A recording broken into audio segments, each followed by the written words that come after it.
शंखनाद।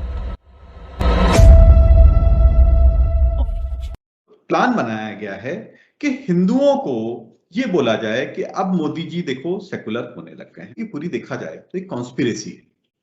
इस कॉन्स्पिरेसी को आप समझिए। आप समाज को स्टैब्लिश करने के लिए मूलभूत परिवर्तन करते हो। कश्मीर बहुत बुरी स्थिति में था। सचिन तेंदुलकर क्रिकेट खेल रहा हो, जो ज्ञान वापी का मुद्दा था, ये सब शांत क्यों हो गए? क्या लेफ्टिस्ट मीडिया या लेफ्टिस्ट जो हैंडल्स हैं वो निर्णय करेंगे कि हम क्या करेंगे? मोदी जी हमारे भारत के लिए एक वरदान है।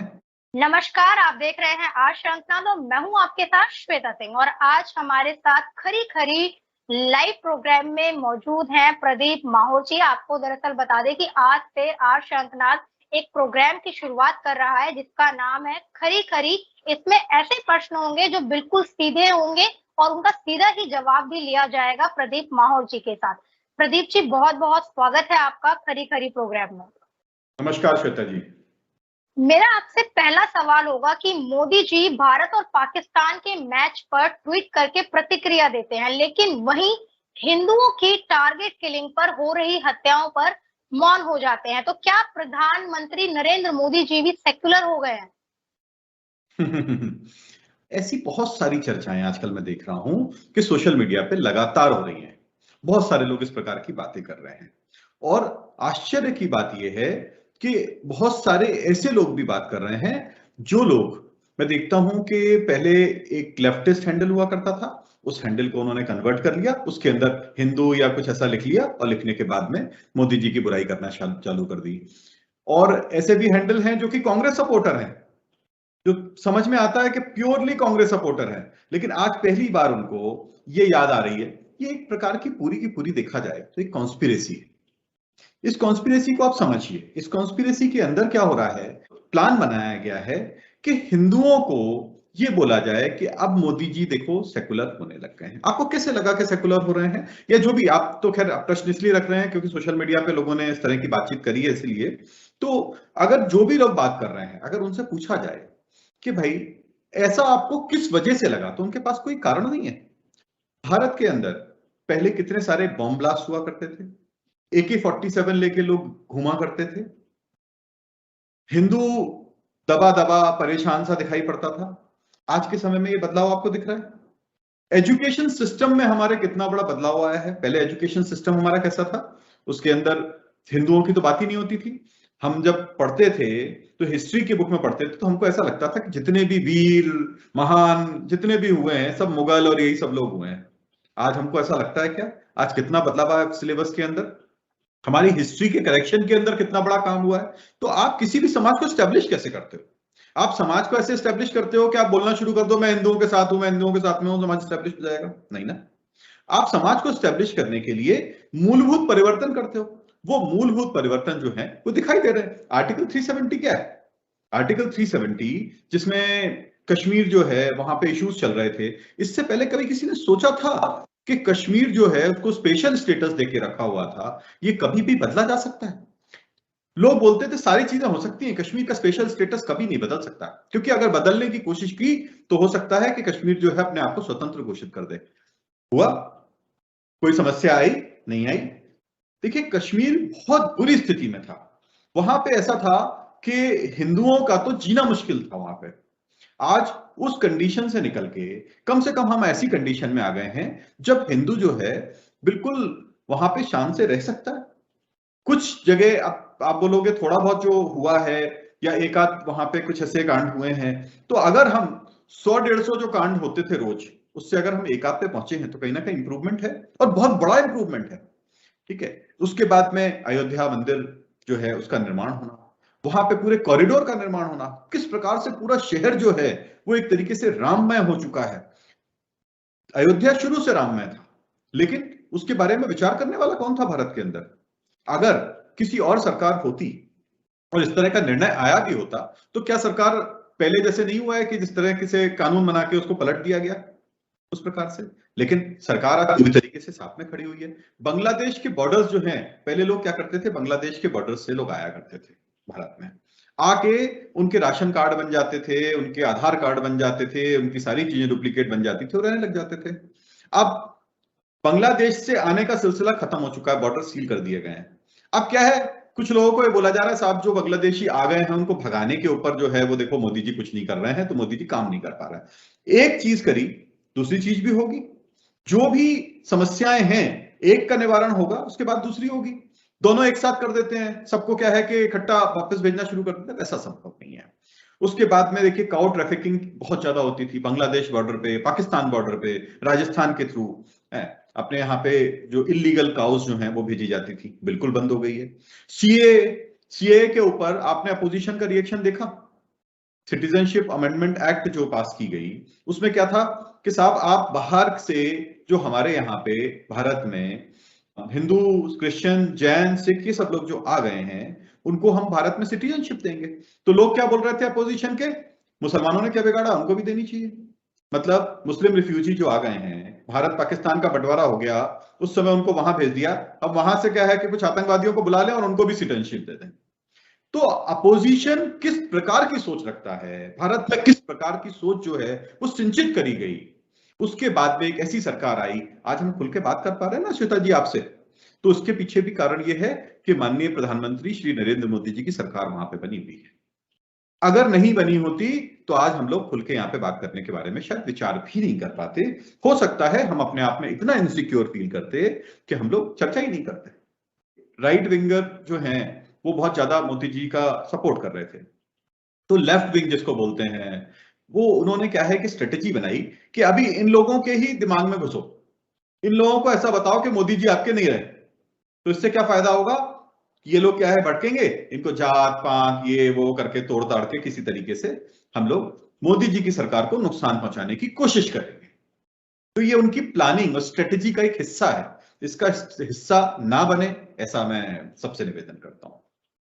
जी, बिल्कुल। मेरा आपसे अगला सवाल होगा कि योगी और मोदी को लेकर भी बहुत सारी आपने देखा होगा सोशल मीडिया पे बातें चल रही हैं। इसी से जुड़ा मेरा आपसे अगला सवाल है, क्या 2024 में प्रधानमंत्री पद के उम्मीदवार हो सकते हैं योगी आदित्यनाथ? देखिए, मैं तो ये चाहूंगा कि मोदी जी अगले 10 साल तक भारत के प्रधानमंत्री बने रहे, क्योंकि अगर ऐसा होता है तो ये भारत का सौभाग्य होगा कि इस प्रकार का प्रधानमंत्री भारत को मिला।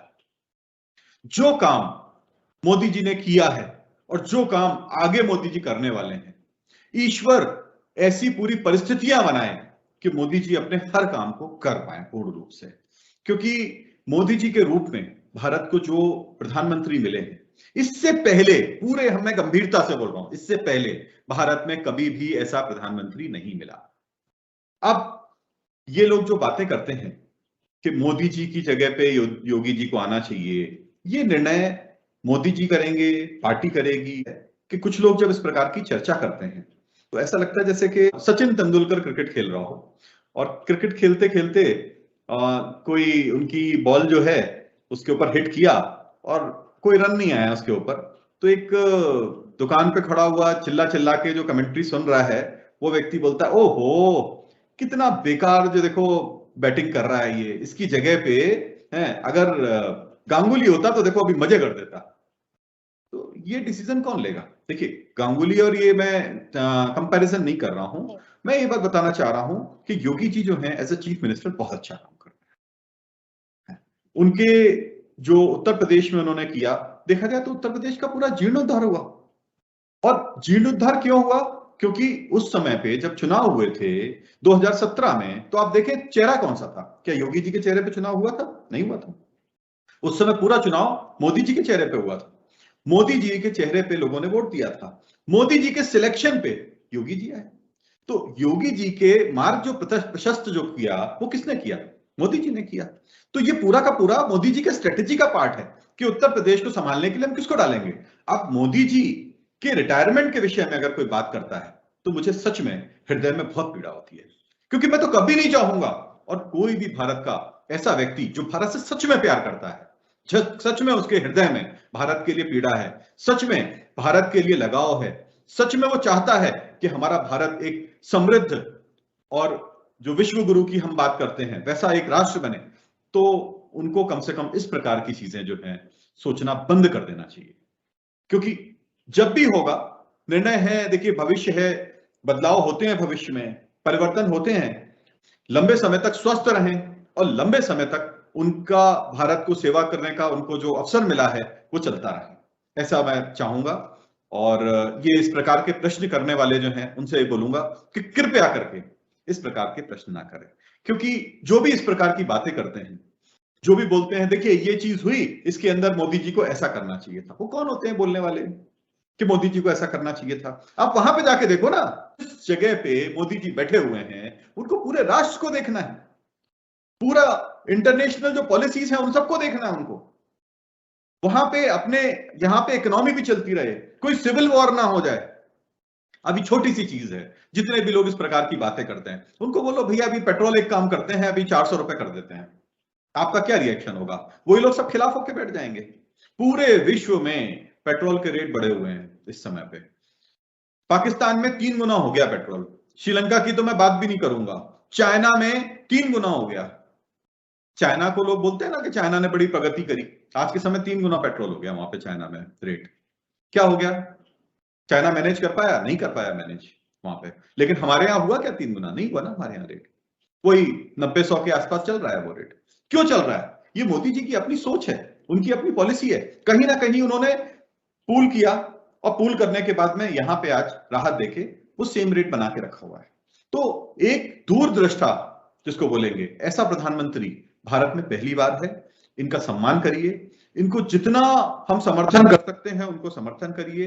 कुछ एक्टिविटी आपको समझ में नहीं आती है तो चुप रहिए, क्योंकि राष्ट्र चलाना कोई मामूली काम नहीं है।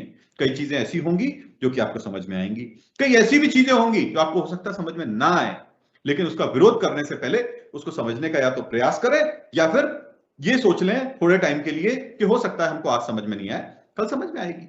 कश्मीर में जिस समय पे भारतीय जनता पार्टी ने वहां की लोकल पार्टीज को समर्थन दिया था, उस समय किसको समझ में आया था?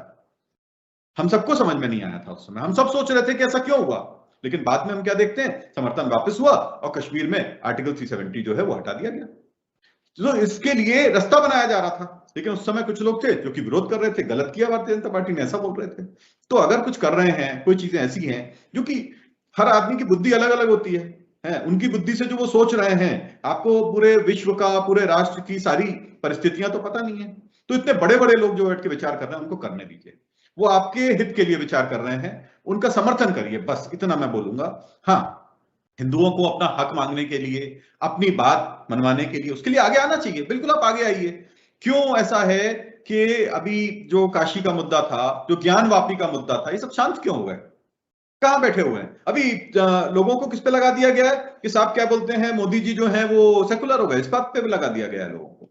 तो क्या लेफ्टिस्ट मीडिया या लेफ्टिस्ट जो हैंडल्स हैं वो निर्णय करेंगे कि हम क्या करेंगे? अभी फिलहाल तो यही हो रहा है कि वो लोग निर्णय कर रहे हैं, वो चाबी भर रहे हैं, वो हमको घुमाने की कोशिश कर रहे हैं, हम उसी हिसाब से चल देते हैं। हमको आज के समय में ज्ञानवापी का मुद्दा जो है उसको जीवित रखना है, उसको आगे बढ़ाना चाहिए, उसके बारे में चर्चा करना चाहिए। वहां पे शिवलिंग मिला, हम भूलते जा रहे हैं उसको, क्यों भूलते जा रहे हैं हम लोग? तो ये सब चीजों पे विचार करें। जितने भी लोग देख रहे हैं, जितने भी श्रोता जो है इसको सुन रहे हैं, इस कार्यक्रम को, वो इस पे विचार करें। और हिंदुत्व जो है उसकी ज्योति जो है पूरे भारत के अंदर, पूरे विश्व के अंदर हमको जलानी है। इसके लिए हमको बहुत बड़ा हृदय भी रखना पड़ेगा, दिमाग भी अपना सुदृढ़ रखना पड़ेगा। हमको ध्यान करना पड़ेगा कि चाणक्य जिस समय निर्णय लेते थे तो क्या सारे निर्णय उनके आप जब देखेंगे तो आपको समझ में आएंगे, लेकिन बाद में आप देखेंगे तो आपको समझ में आएंगे। तो इसी प्रकार जब आप आगे की हिस्ट्री देखेंगे तो आपको समझ में आएगा कि मोदी जी ने ऐसा क्यों किया था। मोदी जी हमारे भारत के लिए एक वरदान है, एक देव पुरुष है, वो साधारण इंसान नहीं है, उनके अंदर कोई ना कोई ईश्वरीय शक्ति है, ईश्वर का कोई बहुत बड़ा वरदान है जो कि उनको मिला हुआ है। उनको भारत के लिए कार्य करने दें, यही मेरा हाथ जोड़ के आप सबसे निवेदन है। जी, बहुत बहुत धन्यवाद। आप सभी श्रोताओं का हार्दिक आभार कि आप प्रतिदिन हमारे साथ जुड़ते हैं, और अगले एपिसोड में फिर हम आपके सामने मौजूद होंगे एक नया मुद्दा लेके, अलग अलग सवाल लेके। और साथ ही आप सभी से ये भी मैं कहना चाहती हूँ, अगर आपके भी कोई प्रश्न हो जो आप प्रदीप माहौर जी से पूछना चाहते हो तो जरूर आप हमें कमेंट बॉक्स में बता सकते हैं। तो आपके उन प्रश्नों को हम अपने अगले एपिसोड में जरूर लेंगे और जरूर प्रदीप माहौर जी से उनके सवालों के जवाब जानने की भी कोशिश करेंगे। देखते रहिए आज श्रृंखला। धन्यवाद श्वेता जी, और जितने भी हमारे ऑडियंस जो हैं वो जुड़े हुए हैं उन सभी को नमस्कार। खुश रहें, स्वस्थ रहें, आबाद रहें, हिंदुत्व को आगे बढ़ाते रहें। बहुत बहुत धन्यवाद।